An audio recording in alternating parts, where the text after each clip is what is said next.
শরীর স্বাস্থ্য খারাপের কারণে আপনি বিদেশ যেতে পারছেন না, আপনি কোথাও চাকরি পাচ্ছেন না। কথায় আছে স্বাস্থ্যই সকল সুখের মূল। আপনার যদি স্বাস্থ্য ভালো না থাকে, আপনার শরীর সুস্থ না থাকে, তাহলে আপনি এত টাকা পয়সা দিয়ে কী করবেন?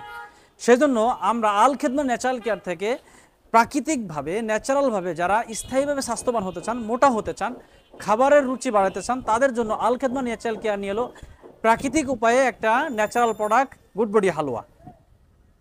এই গুড়বড়ি হালুয়াটা যারা সেবন করার ফলে স্থায়ীভাবে স্বাস্থ্য হবে, রুচি বাড়বে, পেট ফাঁপা দূর হবে, কোষ্ঠকাঠিন্য দূর হবে, চেহারাটা সুন্দর এবং স্মার্ট হবে। এটা খাওয়ার পাশাপাশি কেউ যদি ব্যায়াম করে তার শরীরটা দৃঢ় এবং সুগঠিত হবে। আপনি চেহারা সুন্দর না বা আপনার শরীর স্বাস্থ্য খারাপের কারণে আপনি বিদেশ যেতে পারছেন না, আপনি কোথাও চাকরি পাচ্ছেন না স্বাস্থ্য খারাপের কারণে, অথবা আপনি বিবাহ শাদী করতে পারছেন না চেহারা নষ্ট হয়ে যাওয়ার কারণে, সেজন্য আল খেদমা ন্যাচারাল কেয়ার এই প্রোডাক্টটা খেলে আপনার স্থায়ীভাবে স্বাস্থ্য হবে, সুন্দর চেহারাটা সুন্দর হবে, স্মার্ট হবে, আপনার সব জায়গাতে আপনাকে সবাই পছন্দ করবে। তাই যারা স্থায়ীভাবে মোটা হতে চান তারা সরাসরি আমাদের স্ক্রিনে দেওয়া নাম্বারে যোগাযোগ করেন। আসসালামু আলাইকুম ওয়া রাহমাতুল্লাহি ওয়া বারাকাতুহু।